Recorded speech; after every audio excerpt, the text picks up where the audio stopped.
We would like to start with our first speaker, architect Ejaz Ahed, for the first day of the conference. Architect Ejaz Ahed received his architectural training from the renowned Illinois Institute of Technology, IIT in Chicago.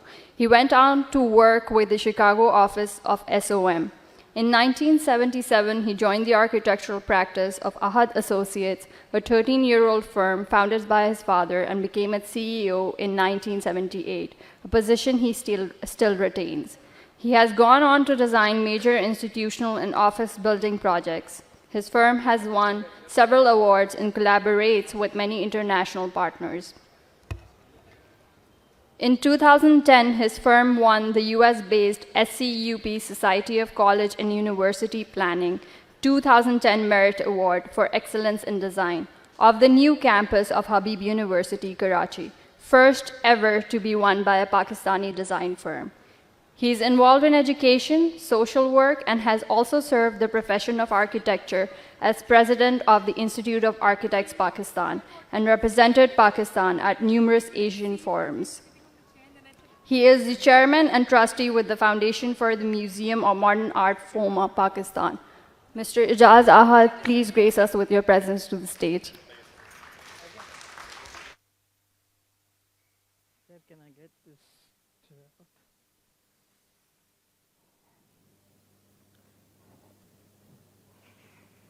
Assalamu alaikum.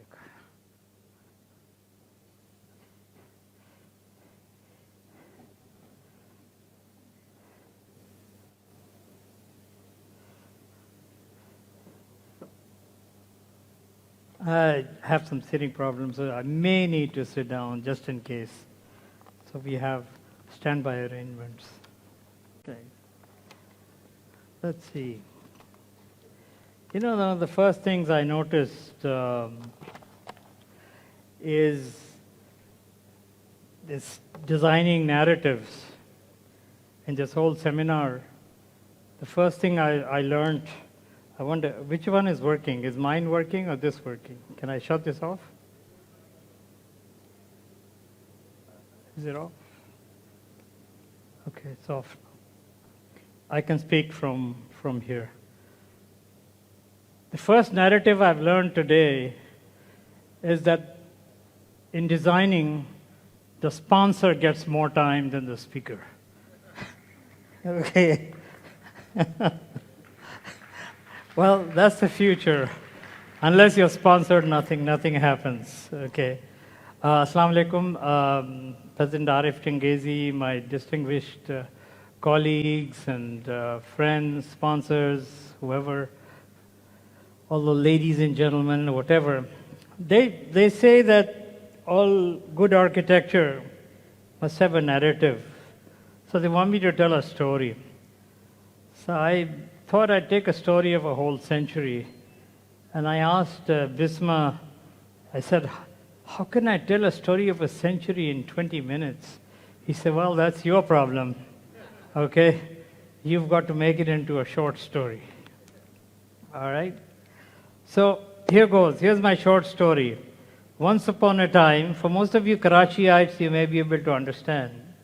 Once upon a time, in a land far, far away, on the other side of Clifton Bridge, lived an architect who had great clients and contractors who were so nice to him, and he lived happily ever after. So that kind of sums up the thing, at least for 70 years. But as we finish, that's fine, thank you. As we finish the talk, you will realize what I have just said, that we lived happily ever after. This may have a meaning at the end of the talk. If you don't believe it, that's fine now.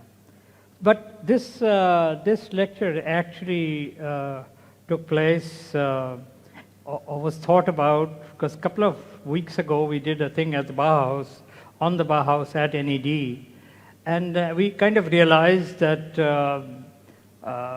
the ability to define modern architecture started to become a little blurry.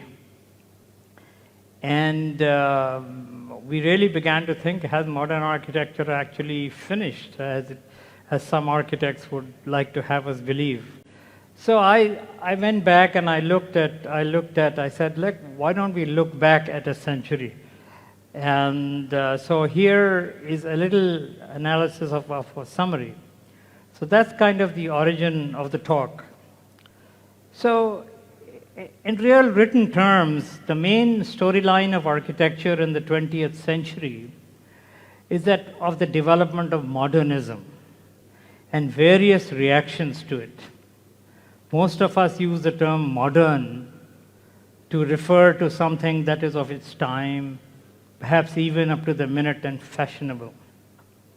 But from the 1920s or so, in avant-garde circles, the term modern came to refer to a particular approach by a group of architects who sought to cast off historical precedent and develop something entirely new and different for their own time.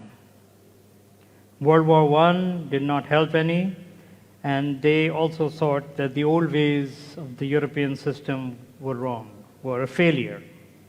Modern architects saw historical styles developed in response to irrelevant and potentially decadent architecture. They rejected ornamentation as frivolous and outdated, seeking instead to create an entirely new aesthetic based on the needs and opportunities of the materials and structural approaches such as reinforced concrete and steel frames.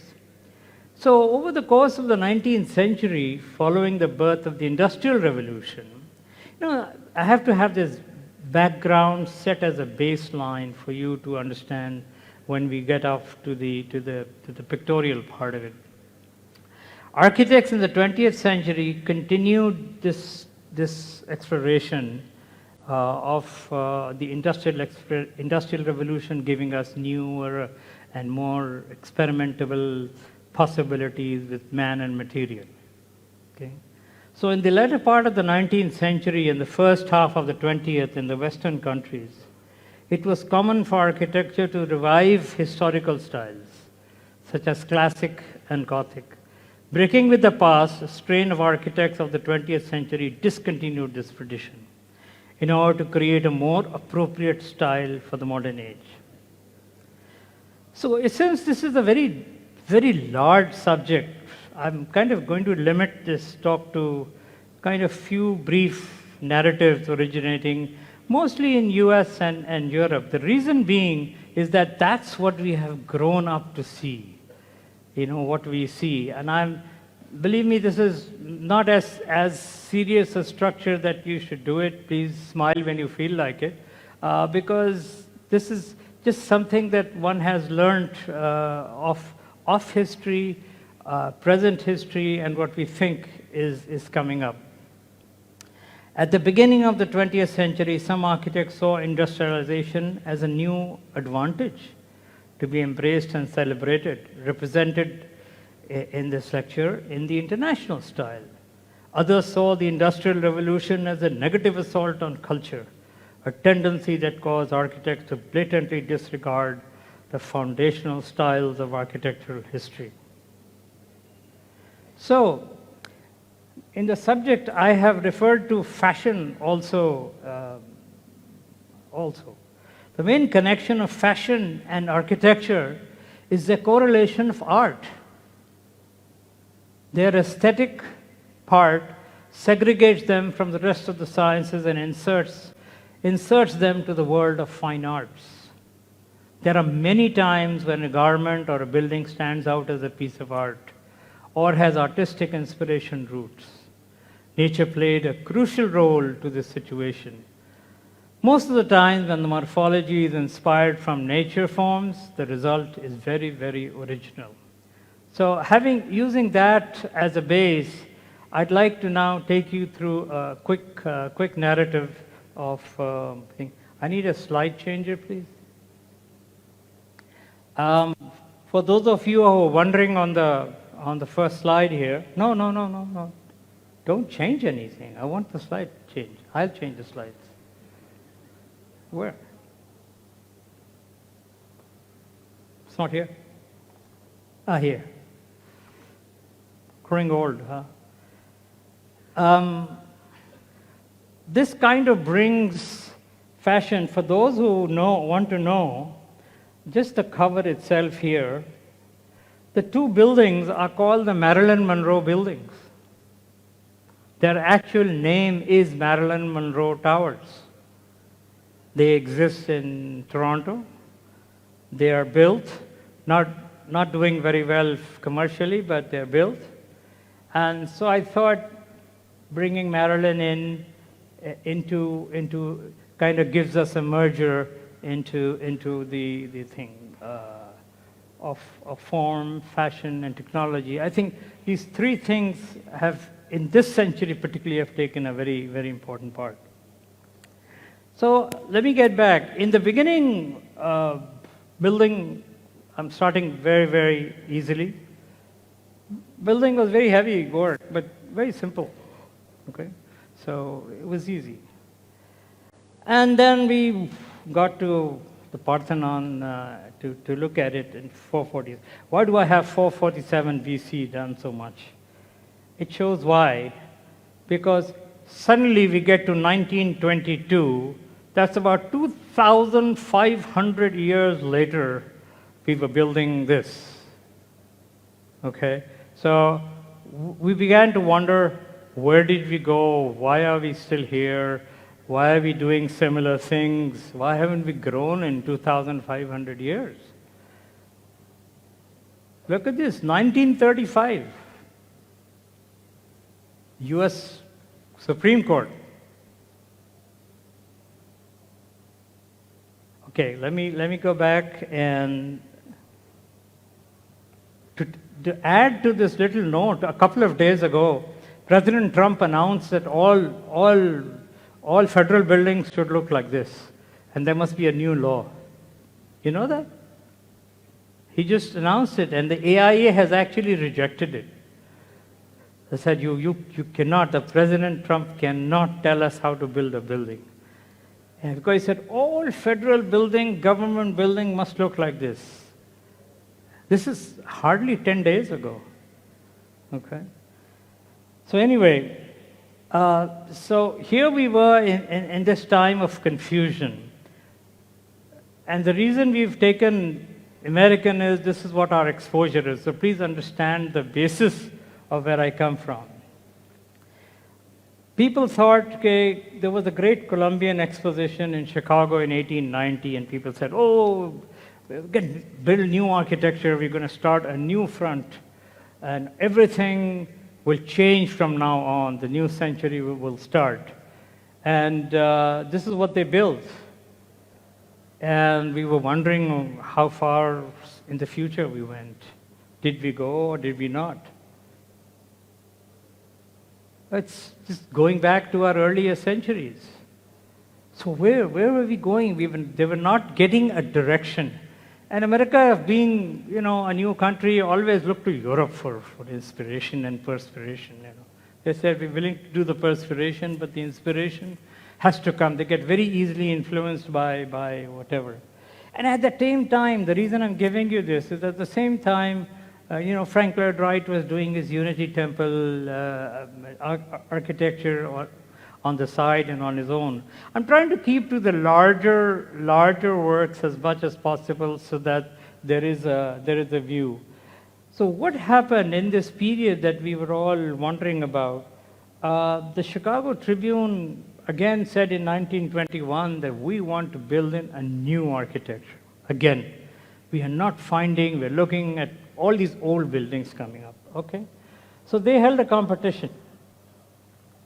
And they had all these kinds of entries for the competition. They said, this is going to be the future, okay? So, and if you look at something, this was Eero Saarinen's entry. So you can see all these modernists, what they were doing at one point in time. This is Walter Gropius's entry for the Chicago Tribune building. Okay, again, the exposure of the frame and water. And this is what won the competition, and this is the built building. Again, so where did we go? Did we go backwards? Did we go whatever? And this is the time where in Europe the Bauhaus was beginning to take shape at the same time that the US was doing this. And of course, engineering advances had taken place. The frame building, this is only given as an example of a frame building. But the frame building means that you didn't have to have a solid building look. It should have punched windows, and you let more light in and whatever. And it's important now to look at this time to see the things that bring about a change. So I kind of looked at what are the great inventions that changed history. Okay, we pretty much know about these. The bulb, the light, domestication of the horse. And with the 20th century, rapid economic development, with the time of plenty, increase in urbanization, cities got larger. Political, economic events affected architecture. Advance in technology gave rise to new artistic forms, okay, and spaces and time, okay? And for the 20th century, they say that these are the few things that truly, truly changed the way we live today. As glass, refrigeration is, or air conditioning as we call it, this was the invention of this century, water purification.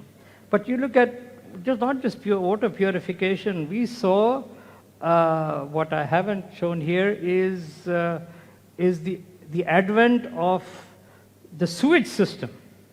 It took all the dog shit, all the horse shits off the roads, and it put them under the road, and they could clean it up, and your sewage could disappear. So the health systems became very good also, really. And you know, if you get to a story, in Chicago they had to raise so many buildings because they jacked up entire buildings, huge buildings, just jacked them up with jacks. And the reason they did that is that the invert levels for the new sewage system or whatever didn't have to be so low, so as to create an exit. Okay, so many different styles, structuralism, constructivism, formalism, and these were, by the way, these were all named by architects. They were not named, or maybe an art critic. Maybe these were the only people that just kept naming all these architecture styles. So I'm not going to go. I could have gone into each style, but we won't. So we looked at this period in the 20s to the 40s, for example.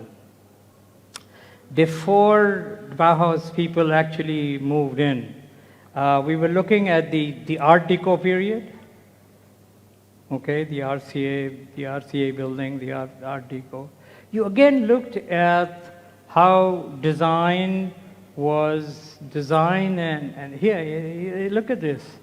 The Art Deco went from the earring to the entrance, the doors, the physical nature, to applicable to buildings.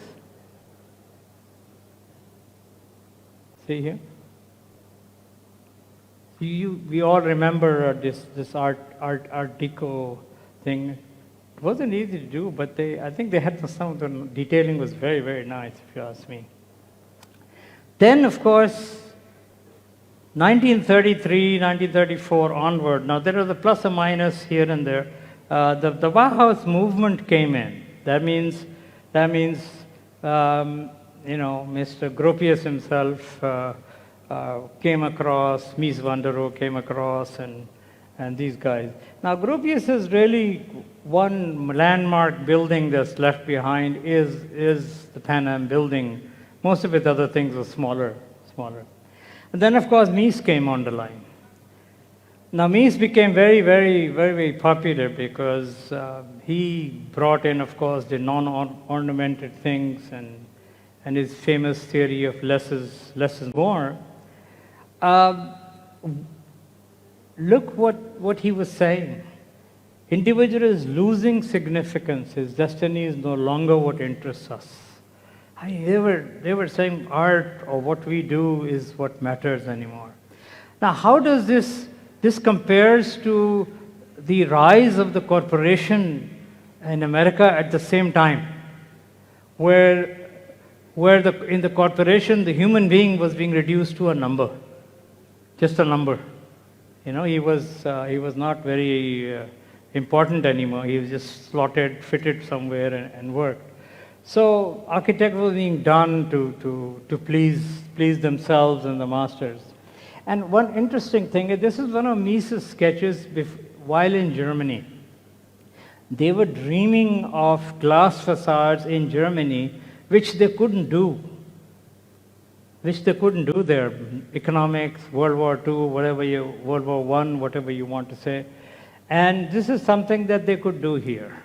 And this is what he did when he did come to America, where is the introduction of the skin.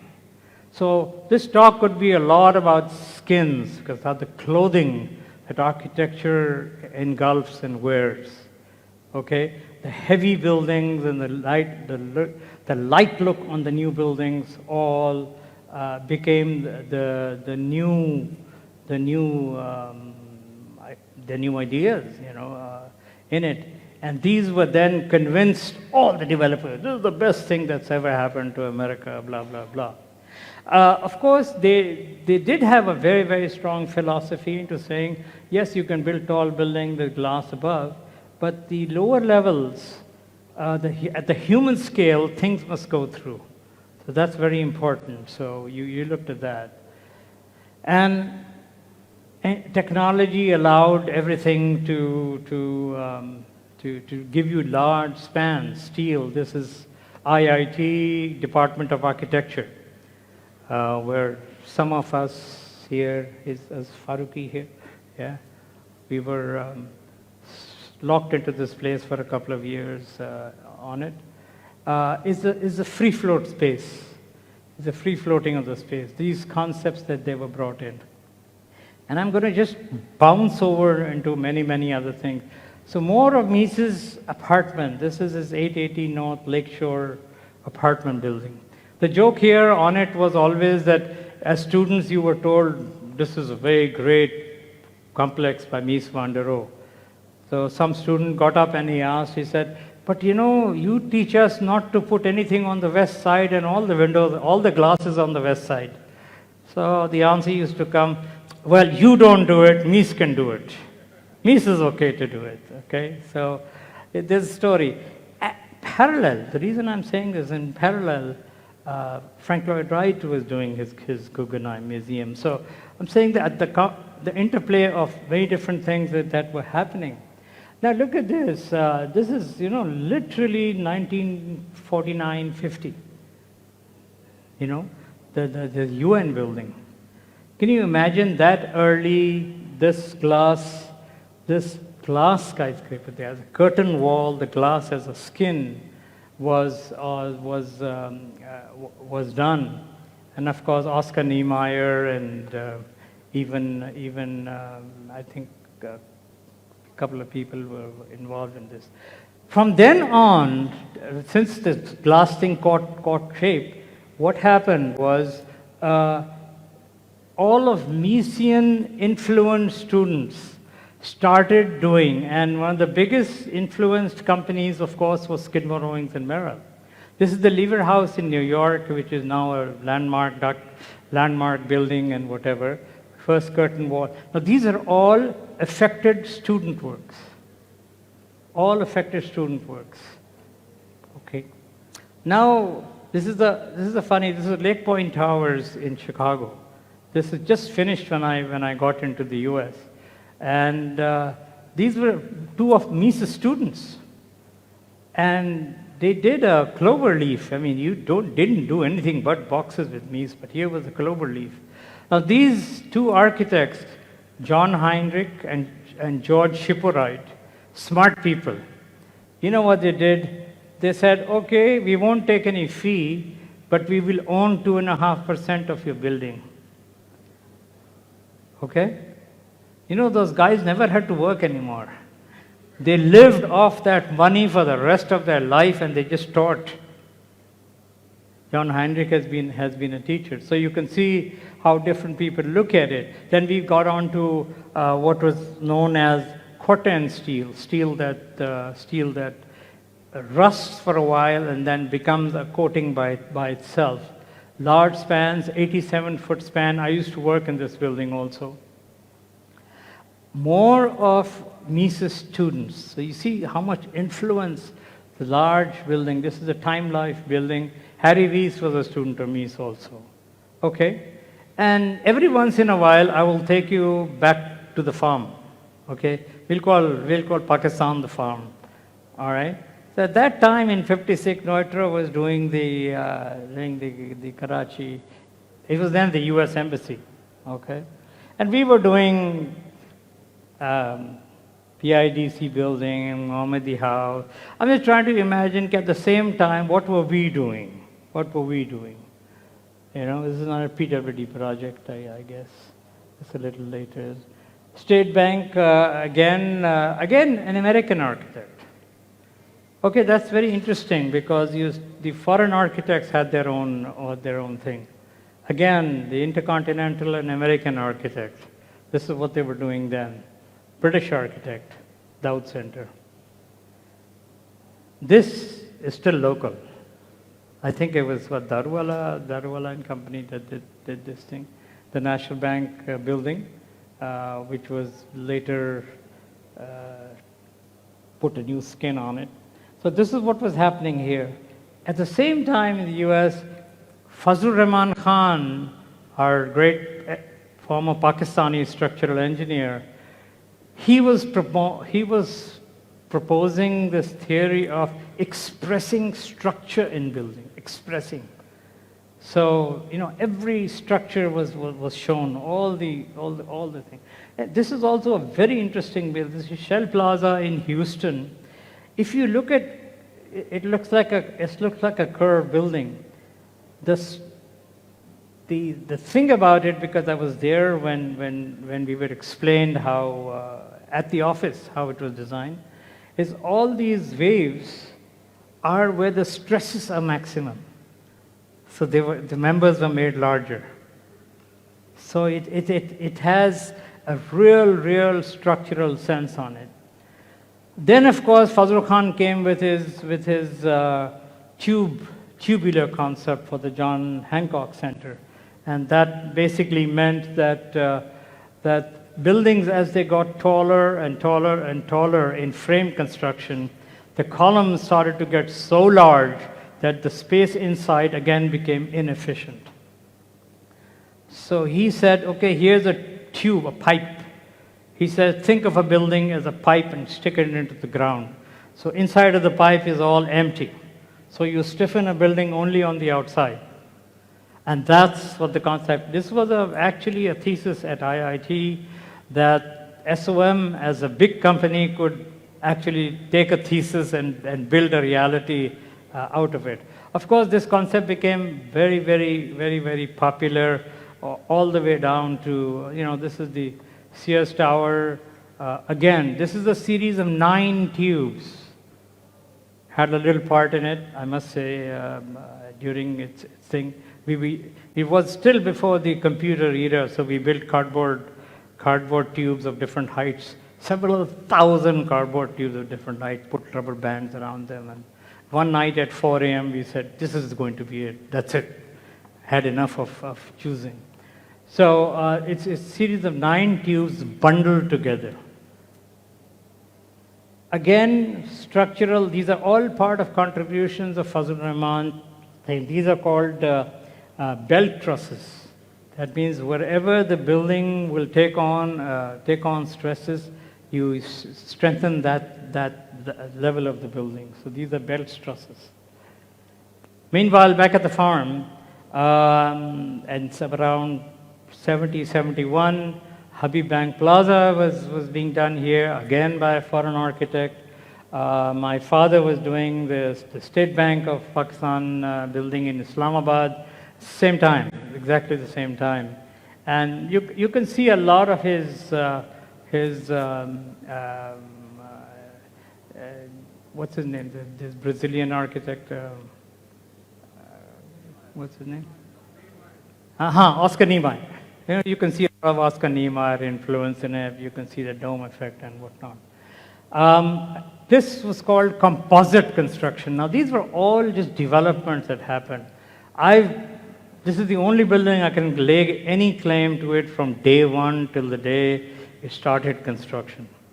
I wasn't there. I came back to Pakistan when it was finished. They sent me a photograph of it. This is a 60-story building. It's composite construction, steel and concrete. Not steel as in reinforced steel, but sectional steel versus thing. It's a very famous building. It's still there. I went to see it a couple of years ago. One of the finest buildings Gordon Bunshaft has done for SOM is the National Commercial Bank in Nipkow. What it was how do you get in a desert climate? How do you get light and in with protection? So on the other side, where you see blanks here, were open to let light in. So everywhere you could get light, but never a direct sun in it. So this is, here's a nice section to show how that happened. It's really a marvelous thing that has almost not been created again. Gordon Bunshaft. There was a time when we had a lot of oil, the 73 oil crisis and whatever. California looked at all Mises buildings and they said, what is this saw-cut buildings? Everything is flat on top. Everything is flat on top. So they actually made a rule. They actually made a rule in California. They said, well, with the oil crisis, you can certainly cut down on the area of glass or whatever, but we want a cap on every building, some kind of cap. So they built all these caps on buildings. Now that cap actually affected something in the Far East also. That's the original Mandarin Hotel. So you have a very, very, octagonal plan. Had to make it far eastern looking, so you put the cap on it. Okay, it's not fun. You can do. You see all these things with caps on it. Never a flat. This was a real trend that came about. 70s, they said, oh shit, this is bullshit. Venturi said this is a bore. Less is more is wrong. Less is a bore. So let's change it. Okay? So he said he started changing his own architecture. But interesting thing is all these guys, Venturi, Frank Gehry, whatever, till the age of 55 to 57, they were just doing one-room additions to houses. They weren't big architects. They broke away at that age to do it. So this was what he was doing. Then, of course, Norman Foster came around because we need to kind of wrap up on this thing. With his Gherkin building in England, the great Hong Kong Shanghai Bank. The joke on this bank is that since there was no place to put any material on this site, they had buildings on all three sides, and the front side was the road. They actually thought, and the Chinese used to joke, that when Hong Kong goes back to the Chinese, the British will unboard this building and take it back with them. Because this is all purely bolted together. Then, of course, we went into this period of a thing, this Pearl River building was energy efficiency. I won't touch on it because there's a lot on this.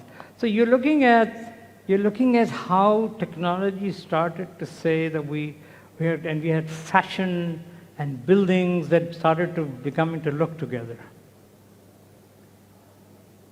It wasn't, we don't know what was influencing what, but maybe both were influencing each other. Both were influencing. Then came, right at the end, the super tall building era. The super tall building era. Everybody just wanted to be the highest and the super. This is actually built in Seoul. diagonal tower by SOM. You know all these, you know all these. So then they said, well, okay, if the static part has to happen now, the dynamic part, building must move also now. So they started doing that. And of course, this is Mississauga, Ontario, the building. And you look at how much architecture and fashion and clothing came on it. And this century also gave us color. I think it added a lot of colors. I'm sorry I can't have to show it in many ways in this limited time. Then came Frank Gehry. He said, hey man, this is, it's got to come like this. So the fashion and the building came side by side, and they said, well, if you want to, take a building, do this and say, well, that's what the building will be, because technology could do it, only because engineering could do that.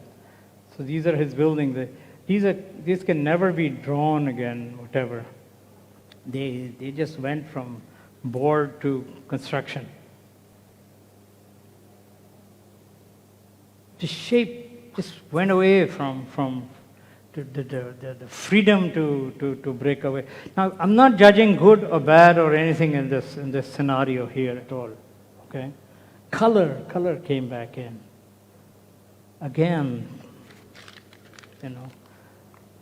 whatever you want. I think they did crumple a whole bunch of stuff before they actually said, okay, create it. But I think the advent of the computer and the computer design actually allowed them to do these things. So you can see the relationship that fashion had with it. Call it junk, call it architecture, whatever it is, but it's there. Then here's this man. We're closing, don't worry. We had this man, Santiago Calatrava. I think he's one of the most geniuses of the 21st century. I wouldn't even say 20th, the 21st century, The reason I show this picture is that skeleton of a dog that he keeps on his desk, all the time on his desk. And that's why all the structures are related to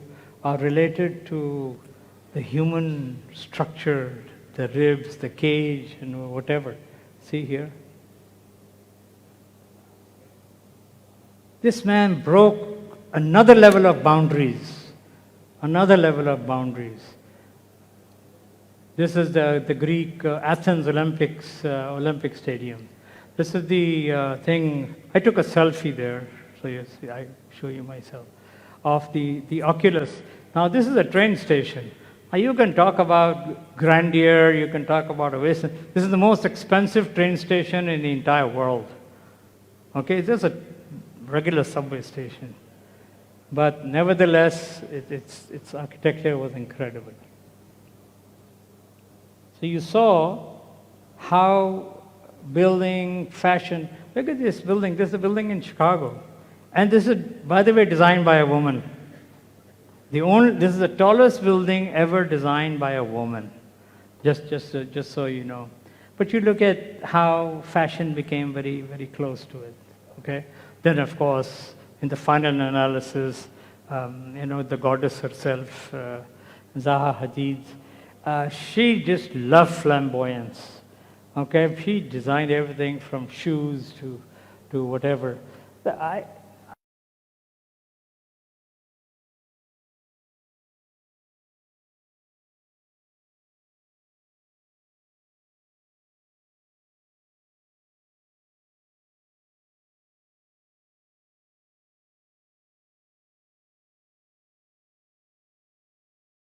That was not possible in the 19th century, only possible because of engineering practices, how to build these things together.